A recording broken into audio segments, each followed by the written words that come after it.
جو بھی عمل سکھلایا ہے، جو بھی طریقہ آپ کو دیا ہے آپ کی اصلاح کے لیے، سماج کی اصلاح کے لیے، معاشرے کی اصلاح کے لیے، اس کو نافذ کرنے کی ضرورت ہے۔ تو یہ آپ صلی اللہ علیہ وسلم نے منع کیا کہ ان جگہوں میں نماز نہیں پڑھنا ہے۔ اور اسی طرح سے جو آپ نے ان حدیثوں میں کہا کہ اپنے گھروں کو قبرستان نہ بناؤ، تو اس میں آپ نے پہلی چیز بتائی کہ اپنے گھر میں قرآن کی تلاوت کرو، خاص کر آپ نے سورہ بقرہ کی طرف اشارہ کیا۔ اور اسی طرح سے ایک حدیث ہے جس میں یہ بھی موجود ہے کہ اپنے گھر کو قبرستان نہ بناؤ، اس میں سورہ بقرہ پڑھو، اور سورہ بقرہ کے اندر ایک ایسی آیت ہے جو تمام قرآن کی تمام آیتوں کی سردار ہے، اور وہ آیت الکرسی ہے۔ جو شخص اس آیت الکرسی کو پڑھتا ہے شیطان اس کے گھر سے نکل کر بھاگ جاتا ہے، اور باطل والے کا باطل نہیں چلتا۔ اور یہ بھی یاد رکھو کہ سورہ بقرہ کا اپنے گھروں میں پڑھنا باعث برکت ہے، اور سورہ بقرہ کی تلاوت کو منقطع کر دینا، چھوڑ دینا تمہارے لیے باعث حسرت اور ناکامی ہے۔ حضرت ابو ہریرہ رضی اللہ تعالیٰ عنہ اس حدیث کی تفسیر میں بتا رہے ہیں کہ جو شخص اپنے گھر میں سورہ بقرہ کی تلاوت کرتے رہتا ہے اللہ تبارک و تعالیٰ کی جانب سے اس پر رحمت اور سکینت نازل ہوتی ہے، برکت نازل ہوتی ہے۔ اور جو اس گھر میں اپنے گھر میں سورہ بقرہ کی تلاوت منقطع کر دیتا ہے، نہیں پڑھتا ہے، تو شیطان اس گھر کو پوری طرح اپنے قبضے میں لے لیتا ہے، اور پھر اس کے اندر مختلف طرح کی بیماریاں، پریشانیاں، بلائیں آتی رہتی ہیں، اور وہ گھر ٹوٹ کر تباہ و برباد ہو جاتا ہے۔ یہ تفسیر کر رہے ہیں اس حدیث کے شرح میں کون؟ صحابی رسول حضرت ابو ہریرہ رضی اللہ تعالیٰ عنہ۔ تو اس سے کیا سمجھ میں آیا کہ قرآن کی تلاوت ہمارے اپنے گھروں کے لیے ایک بہترین چیز ہے جس کو ہم چھوڑ بیٹھے ہیں۔ ہاں پڑھی کبھی خوشی ہوتی ہے اور کبھی دل مچلتا ہے، جھومتا ہے، تو کیا کرتے ہیں؟ قوالی لگاتے ہیں، ہاں نہیں تو بالی ووڈ ہالی ووڈ کا گانا، وہ بھی میوزک کے ساتھ تیز کر کے، مطلب اپنے بھی سنتے ہیں، آپ پورے محلے کو بھی سناتے ہیں، کیونکہ وہ باعث برکت چیز ہے۔ اس میں کتنا اچھا گاتی ہے، لوگ سننے میں اچھا لگتا ہے۔ تو یہ اپنے گھروں میں وہ عمل کرتے ہیں جو شریعت کے خلاف ہے، جو آپ کے گھروں میں کبھی برکت نہیں لا سکتا ہے، اور اسی لیے گھر والے پریشان حال رہتے ہیں، قرضے میں ڈوبے رہتے ہیں، مختلف طرح کی بیماریاں ستاتی ہے، اور نہیں تو کبھی خوب من کرتا ہے تو بابا کے مزار پر چلے جاتے ہیں، سوچتے ہیں وہاں جانے سے رحمت آئے گی۔ آپ کو وہ نہیں کرنے کے لیے کہا گیا ہے، اپنے گھروں کی اصلاح کے لیے، اللہ کی رحمت کو لیے، اللہ کی رحمت کو حاصل کرنے کے لیے کہا گیا ہے کہ اپنے گھروں میں سورہ بقرہ کی تلاوت کرو۔ حدیث کے اندر یہ بھی موجود ہے کہ جو اپنے گھر میں سورہ بقرہ کو 40 دن پڑھتا ہے اس کے گھر سے شیطان بھاگ جاتا ہے، بلکہ اس راستے سے بھی نفرت کرتا ہے جس راستے میں اس کا گھر پڑتا ہے، یعنی اس راستے میں شیطان کا گزر ہی نہیں ہو سکتا۔ اور یہ بھی حدیث میں موجود ہے کہ اس پر باطل کا زور نہیں چلتا۔ اس کی تفسیر میں حضرت عبداللہ ابن مسعود کہہ رہے ہیں باطل کا زور نہیں چلتا سے مراد اللہ کے رسول کی یہ تھی کہ جادوگروں کا جادو اور دیگر جو جن شیاطین والے ہیں ان کا زور نہیں چلتا ہے جو اپنے گھر میں سورہ بقرہ پڑھتا ہے، اور اپنے گھر میں جو سورہ بقرہ پڑھتا ہے اس پر کسی جادو کرنے والے کی جادو اثر انداز نہیں ہوتی، اس پر، اس کے گھر پر، اس گھر میں رہنے والے پر اگر کوئی جادو کرنا چاہے، کوئی اور طریقے سے اس کو نقصان پہنچانا چاہے تو نہیں پہنچا سکتا ہے۔ یہ کس کی بات ہے؟ اللہ کے رسول صلی اللہ علیہ وسلم کی بات ہے۔ اور آپ صلی اللہ علیہ وسلم نے یہ بھی بتایا کہ اپنے گھروں میں کیا کرو؟ درود پڑھو۔ تو درود پڑھنے کی بھی بہت زیادہ فضیلت ہے، اللہ کے رسول صلی اللہ علیہ وسلم پر درود پڑھنی چاہیے۔ جو شخص اللہ کے رسول صلی اللہ علیہ وسلم پر ایک بار درود پڑھتا ہے تو اس پر 10 رحمتیں نازل کی جاتی ہیں، اس کے 10 گناہوں کو مٹائی جاتی ہے، اور اس کی 10 درجات بلند کیے جاتے ہیں، اور 10 نیکیاں لکھی جاتی ہیں۔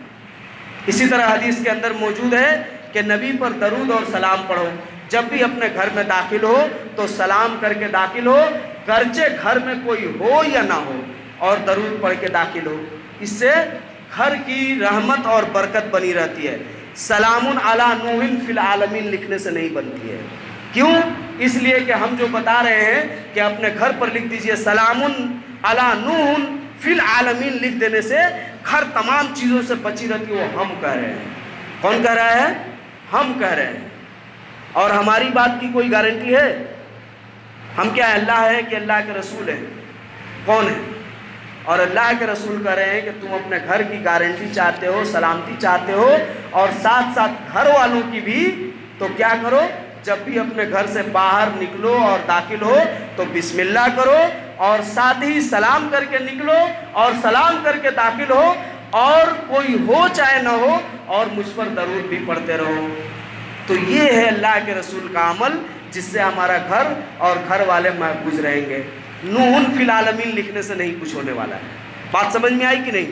تو اس لیے ہمیں چاہیے کہ ہم وہ عمل کریں جو سنت سے ثابت ہو، جو اپنے من کی ہے اس کی گارنٹی آپ خود لینے والے ہیں، اس کی گارنٹی شریعت نہیں لے سکتی ہے۔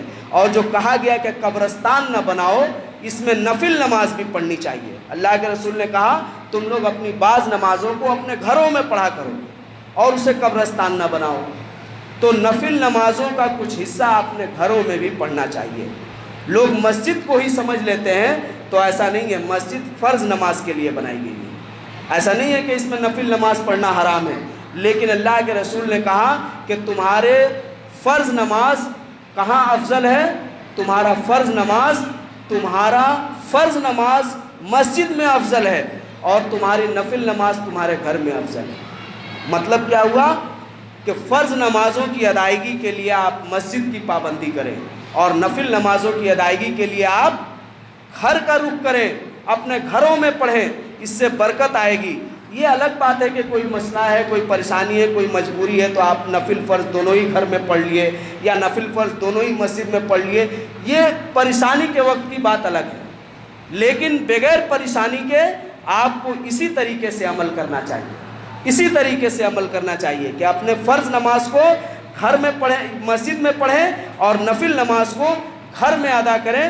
اور یہ جو بار بار آپ نے کہا کہ قبرستان نہ بناؤ، امام مناوی رحمۃ اللہ علیہ فیض القدیر جو شرح جامع الصغیر ہے، امام سیوطی رحمۃ اللہ علیہ نے لکھی ہے، اس کی شرح میں ان حدیثوں کو جمع کرنے کے بعد لکھتے ہیں کہ قبرستان بنانے کے لیے اس لیے منع کیا گیا کہ جو عرس ہے، قوالی ہے اور دیگر چیزیں ہیں جو قبروں پر کی جاتی ہیں، یہ سب حرام ہے، ناجائز ہے، بدعت قبیحہ ہے۔ اور دوسری بات اس سے یہ ثابت ہوئی کہ قرآن قبرستان میں نہیں پڑھی جائے گی، جیسے شب برات کے دن پڑھتے ہیں ہم لوگ، کیمپ لگا کے، ٹینٹ لگا کے، فلانا لگا کے۔ اور دوسری بات یہ سمجھ میں آئی کہ قبرستان کو نہیں سجانا ہے۔ کس کو سجانا ہے؟ اپنے جنت نما گھر کو سجائیے، جس سے آپ خواب دیکھتے ہیں، جس کو آپ سجائے ہیں، اس کو آپ سجائیے۔ 15 سابان کو لاکھوں روپیہ خرچہ کرتے ہیں، وہی آپ ایم ایل اے سے، ایم پی سے کسی اور کام کے لیے مانگ لیجئے، مدرسہ بنانے کے لیے مانگ لیجئے، غریبوں کی چیریٹری کے لیے مانگ لیجئے، قبرستان سجانے کے لیے کیا مانگ رہے ہیں؟ یہ حرام ہے، یہ حرام ہے، اور اسی حرام کی ذلت ہم مسلمان سہ رہے ہیں، جو آج سب ہاتھوں سے نکل جا رہا ہے، اور اللہ ایک ایک کر کے عذاب دے رہا ہے۔ جو اللہ نے اپنے نبی کے فرمان میں کہلوایا نا، سورہ ابن ماجہ کے اندر یہ حدیث موجود ہے کہ اللہ کے رسول نے کہا کہ جب تم اللہ اور اس کے رسول کے احکام پر پوری طرح سے عمل کرنا چھوڑ دو گے تو تمہارے اندر اللہ کی جانب سے 5 عذاب داخل کی جائے گی۔ اس میں سے ایک عذاب آپ نے یہ بتایا کہ تمہارے پاس جو چیزیں ہوں گی وہ گورنمنٹ تم سے چھین لے گی، تمہارے پاس جو چیزیں ہوں گی وہ تم سے تمہاری حکومت چھین لے گی۔ ان 5 چیزوں میں تفصیل آپ کو کبھی بیان کر دیں گے۔ تو یہ موجود ہے، یہ ہمارے اوپر عذاب ہے، وقف بورڈ کا خاتمہ، یہ عذاب ہے۔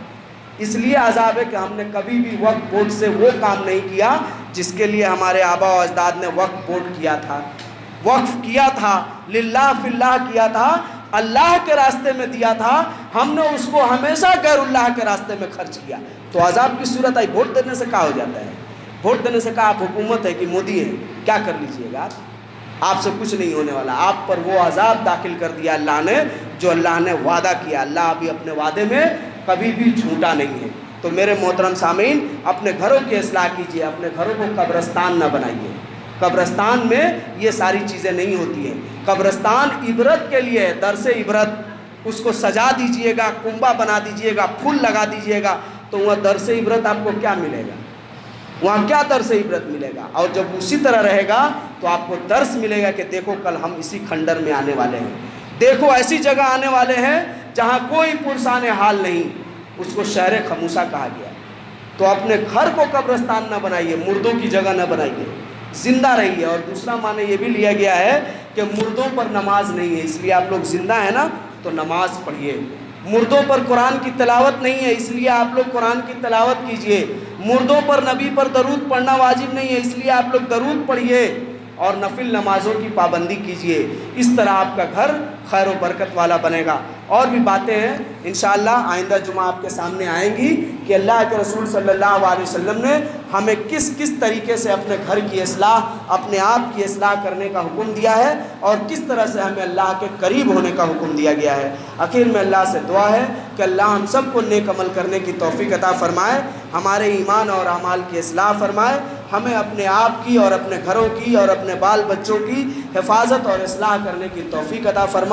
آمین وآخر دعوانا الحمدللہ۔